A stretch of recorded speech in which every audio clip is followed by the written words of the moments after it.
At this point, I would like to invite Mr. Gotfried from the third party opposition and the minister to speak for the next 20 minutes. Mr. Gotfried, are you wanting to combine your time with the minister? Go ahead, please. Thank you, Madam Chair. And thank you to the minister and to your staff for joining us today and answering our difficult questions, as the case may be. Minister, we know that we're facing some challenges in the years ahead. I was looking at some information about demographic projections, which project that we'll have 1 million seniors in Alberta by 2036. That's just 19 years from now, almost doubling our number of seniors, or in excess of doubling our number of seniors. I'm going to assume that that means that we need to also ramp up and possibly even double the facilities, or at least expand the options and opportunities for seniors to live independently and to live a dignified and respectful life. Minister, just want to start out with some current initiatives that you're and investments you're making, and I'm going to start out with some references to the Norwood Capital Care Norwood's complex on page 46 of the fiscal plan. Minister, the government has committed $364 million to renovating and expanding the Capital Care Norwood's long-term care centre. My understanding of this money is used to tear down one wing, renovate another wing, and add 145 net new beds to the complex. Are those numbers correct? And is that the plan, the general plan of tearing down, renovating, and then adding some new beds to that facility? Well, Mr. Gotfried, it's Health who's doing that, and so okay. I would encourage you to talk to Minister Hoffman. So that's not related to any of the investment that you're doing in those facilities. All right. To move forward then, in terms of the fiscal plan, so the continuing care facilities, also the $131 million, is that under Health as well? So that's not related to your investments at all. That's fine. I wanted to move forward then to some of the funding that has been done in the past. We started out with the ASLI program a number of years ago. There was 2,612 spaces that were being invested in, and $180 million investment to achieve those 2,600. We've seen that now reduced down to about 2,000.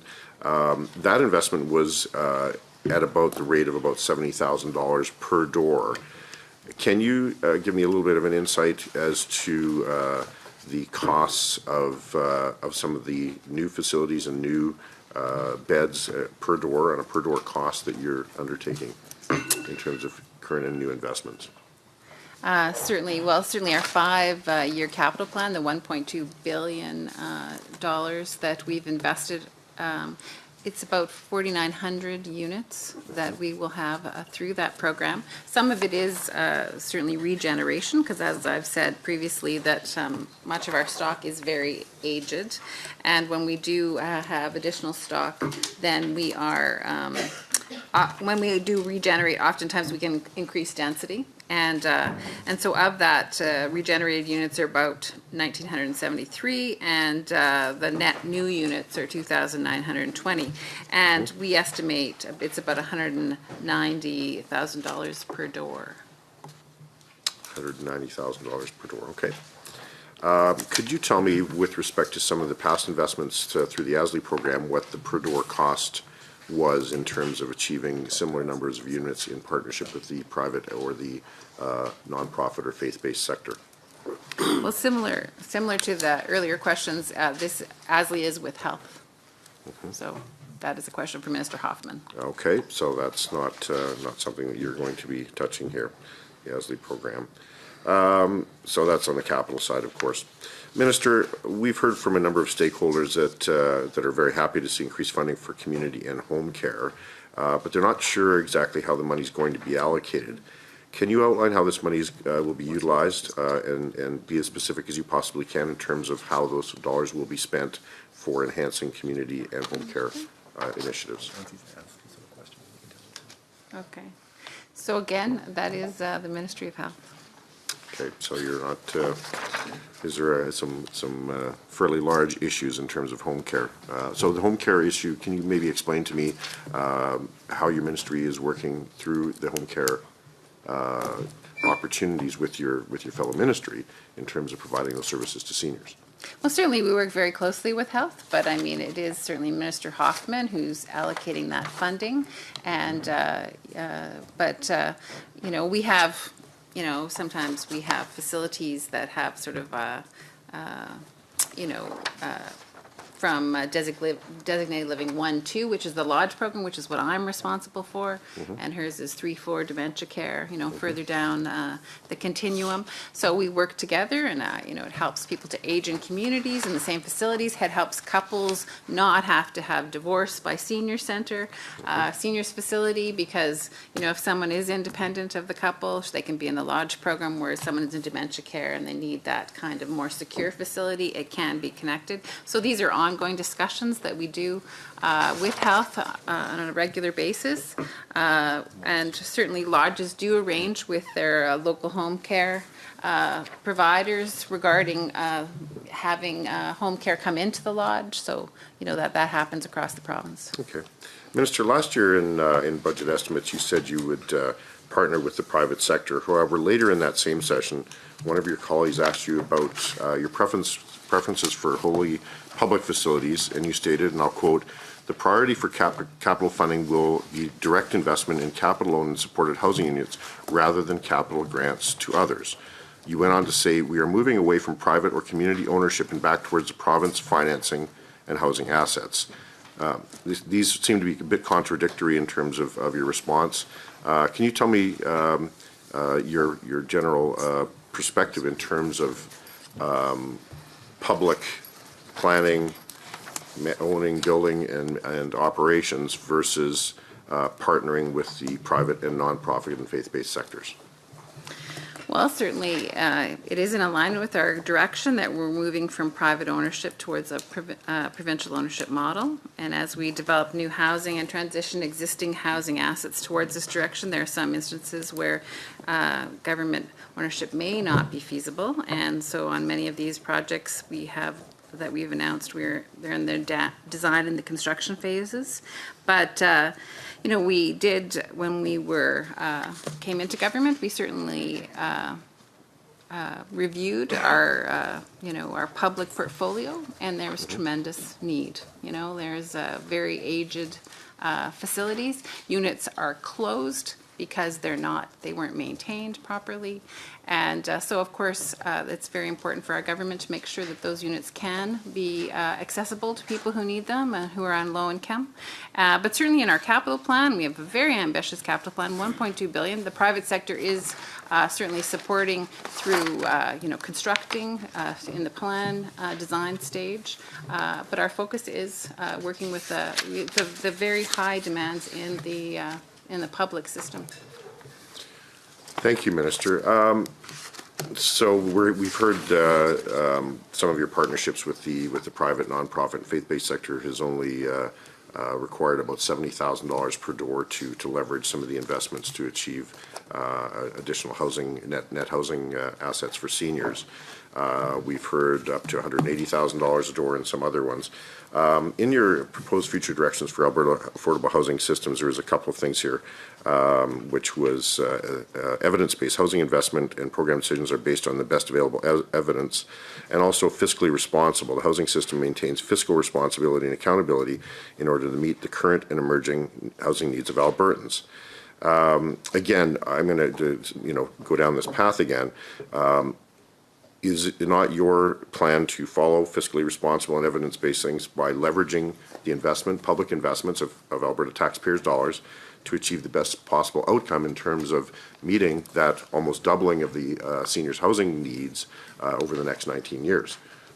Obviously focusing on the next 2 or 3 years in terms of your business plan, but how are you going to meet those needs with limited tax dollars without going further into debt? Well, certainly our government's direction is to make sure that we are, that asset that we're investing millions of dollars in, that we have an equity share in. And we know that previous programs, and this is in health, but it is the ASLI program. There was a 20-year commitment of those funds, and then that goes back to the private market. And that's too short a period of time. We need to make sure that that asset that we've invested millions of dollars in is available for Albertans for the long term. And so that's why we're making this long-term investment, to make sure that Albertans will have access to affordable housing.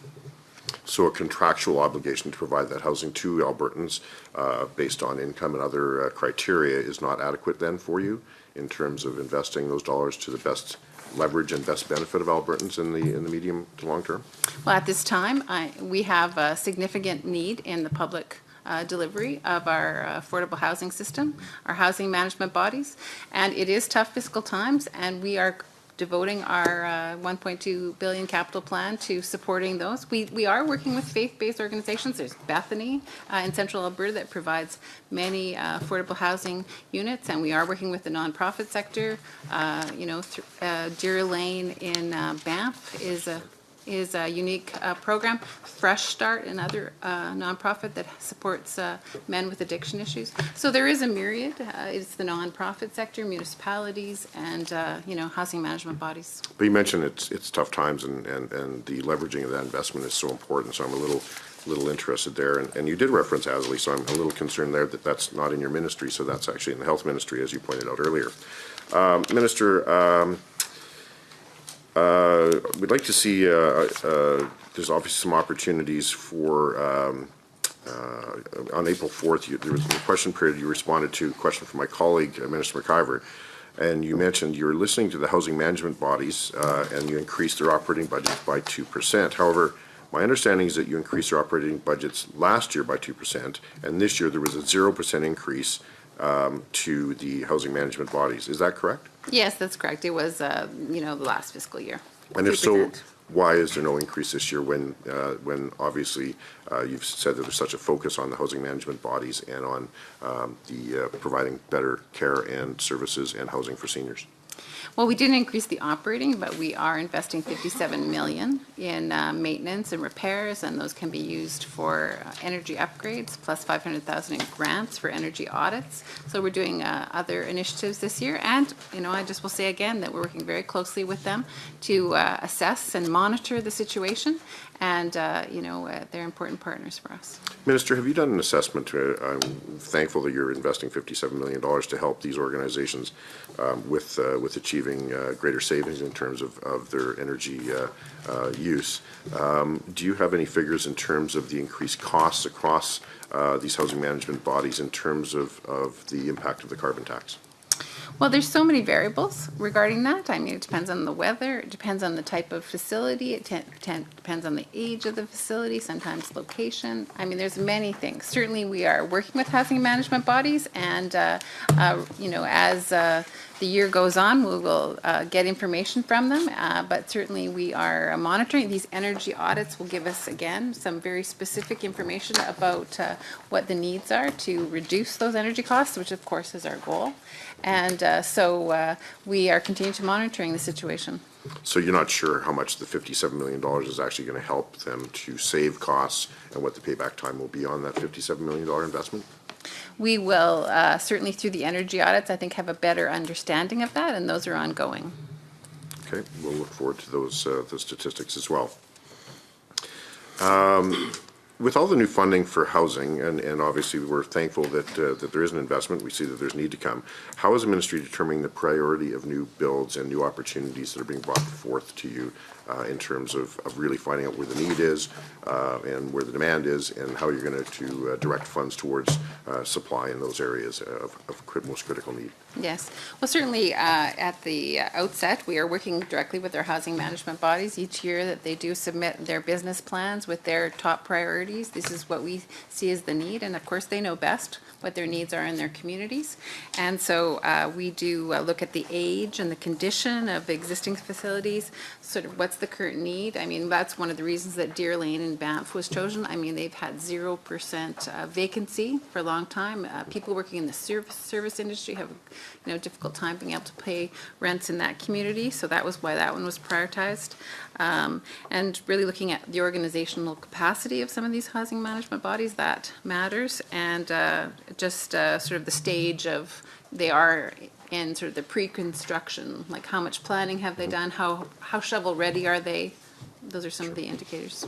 Thank you, Minister. So are you contemplating any RFPs so that you can perhaps do a greater call for proposals, including some of the criteria that you just mentioned in terms of being shovel-ready? Yeah, we are, looking ahead. We're still sort of assessing what we're going to do, but we do have some allocated funds that, we are looking at a process for that. And So no specific RFP planned at this point in time? We're still assessing that. Okay, thank you. Minister, how's the ministry ensuring adequate funding for ongoing maintenance and upkeep of the existing stock? You mentioned obviously that there's some backlog in some of the maintenance, and you're trying to maintain older facilities or at least bring them up to minimum standards. Obviously, the sprinkler system issue is within that. So how are you ensuring that you have that funding, and do you feel you have adequate funding to meet those needs over the coming budget year? So in our sort of 4-year total, we have allocated $239 million for that. And we are working with our federal partners regarding that to ensure, and of course, we've just heard a commitment from the federal government in the recent budget regarding that. And we have global numbers, and we're still working with them to find out what the specifics of. But we're hopeful that there'll be a reasonable allocation for Alberta. So certainly we are. Is this 70,000?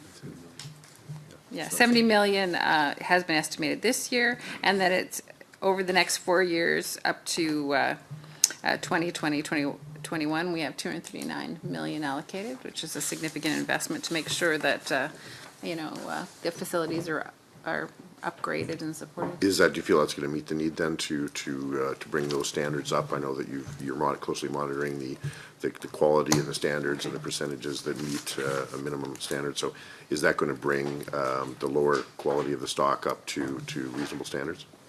So we're working to have 1% of the portfolio value in maintenance and repairs. And we have a $7 billion portfolio, so we're working to 70 million annually. So. Great. Thank you, Minister.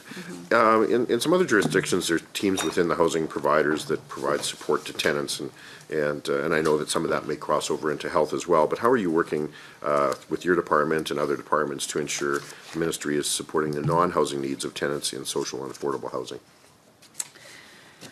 Yeah, so you're referring really, I think, to some vulnerable Albertans who need those wraparound services, someone who might be experiencing addiction issues and mental health issues, those kind of things. So certainly Minister Sabir in Community Social Services, he, provides the funding for those kind of wraparound services. So we work closely with him to support facilities that would be that we know that people just housing them isn't enough, and actually sometimes that makes the problem worse. And so because then they end up homeless again, and of course that's a difficult situation. So we have been also talking with certainly stakeholders across the province, and in our provincial affordable housing strategy that's coming out later in the spring, we have feedback from them, and I think you'll see some good information about that then. Good. I'm glad you're working with the other organizations as well, with the other your other ministries. We know that there's lots of good work going on in the nonprofit sector as well. How are you engaging with the nonprofit sector? You mentioned Fresh Start, obviously, some great facilities there. How are you working with the nonprofit sector to provide some of those wraparound services as well?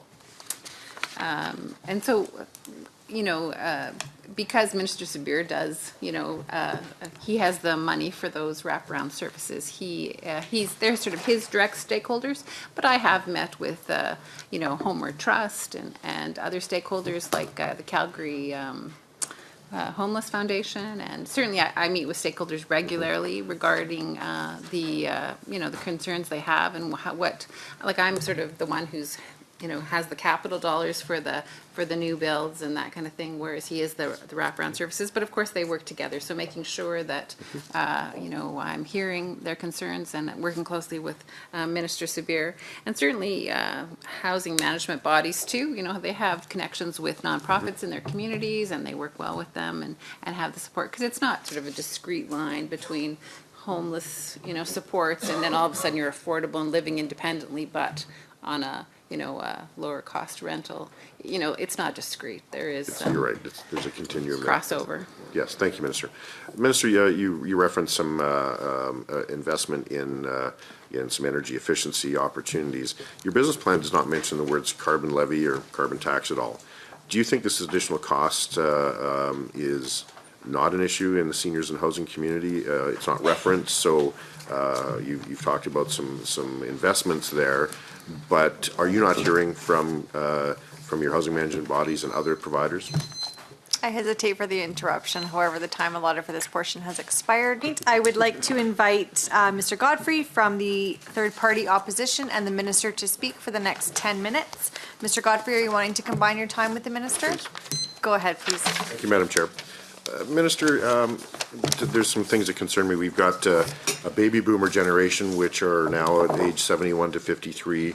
We have an increasing need for affordable housing to address what you describe in your business plan as Albertans most in need, which I don't think is just social housing, but it's everyday families struggling to make ends meet. We've got what I would say is not a problem of silos. We have a problem of a continuum in both those markets, whether it's a seniors housing or whether it's affordable housing, about the continuum which extends really from your ministry and independent people living independently right up to long-term care, where we, again, which is under a different ministry. My concern is that we've got an opportunity here to look at this as a big picture across ministries and to do the right thing for Albertans. I believe we need to leverage public funding. We've talked a little bit about that leveraging and the opportunity to work with the private and nonprofit and faith-based sectors, but also with the private sector in terms of increasing things like rental stock. I would suggest that we need to build new stock, retire old stock, and we need to be innovative, including doing some pilot projects in some areas which will meet the needs of a very different group of seniors who, again, 71 in today's world is a young person, and I would argue that we probably haven't seen them come into this system yet, which is going to be that other 500,000 people we're going to see over the next 19 years. Minister, would you just take a couple minutes to share with us your vision for how we're going to achieve these very, very daunting tasks of providing housing for both our seniors and also to meet the needs of affordable housing. Again, not just what we traditionally look at in terms of social housing, but meeting the needs of everyday Albertans. Mm-hmm. Well, thank you very much. Certainly, I think your differentiation between sort of those younger seniors, we're calling them now, like the baby boomers, and then older seniors, it's being a senior is changed dramatically, and we're living so much longer. I mean, I go to seniors lodges all the time, and there's maybe 1, 2 of them, 3 of them sometimes that are over 100, and they're, vital and engaged, and it's quite cool to see. So we're much healthier and living longer, and of course we're living independently too. And so, like my own parents, my father's 87, my mom is 80, and they live in their own home in Mill Woods. And, and I know that they're not unique. There's a large, percentage live in private dwellings of seniors. And so that is why we are really wanting to support people. And people also are telling us, seniors are telling us, we don't want to go into a lodge. We'd rather stay in our own communities and our homes. And that's why we did create the Seniors Home Adaptation and Repair Program. So we're enabling people to stay in their own communities, in their own homes. And so then the demands on that system, of our housing, our lodges, is not as great. Certainly protecting and increasing the funding for special needs assistance to support them in those communities.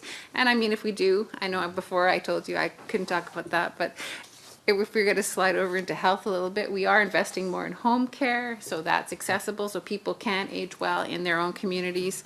And then, of course, the Alberta Seniors Benefit, which we're protecting those programs. So really to support seniors to be as independent as possible for as long as possible. So that's certainly part of it. And certainly our investment in our capital plan, the $1.2 billion over 5 years, I mean, that is four times higher than the last capital plan by your government. So that shows our commitment to really supporting, and it's a move in the right direction. And I appreciate your critique that this is, you know, it's a big bubble. We're increasing significantly, but that is a significant increase. And so I'm very proud of our government's investment, even in these very tough fiscal times. Okay, thank you, Minister. I'll move on to another question here, and I appreciate your comments there, but it seems that we went from 2,612 housing units in the ASLI program to 2,000, of which many we have not seen yet.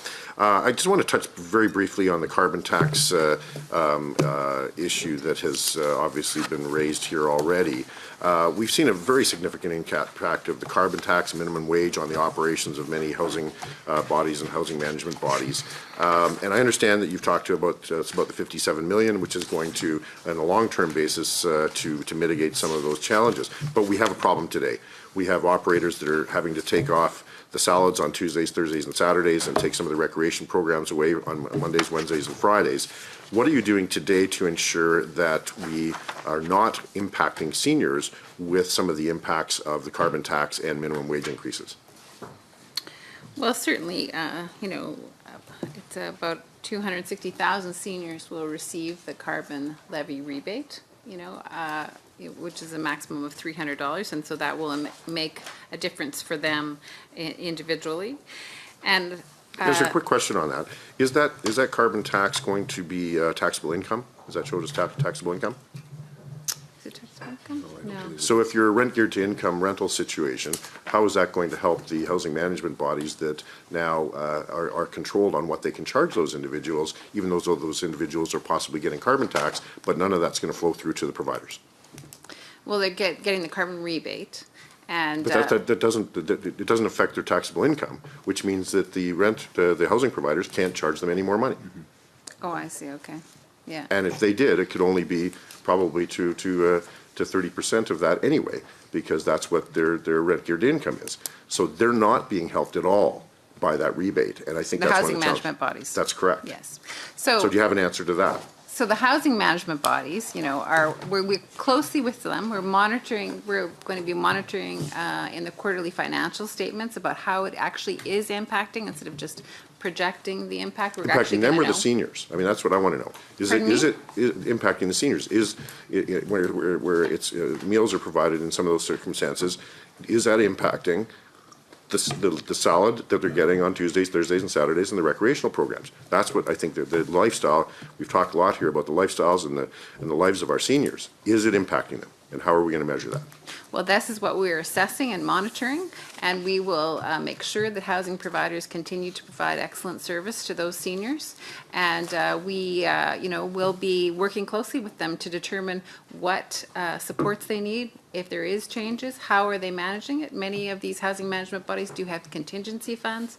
Like, how can we support them to allocate resources effectively?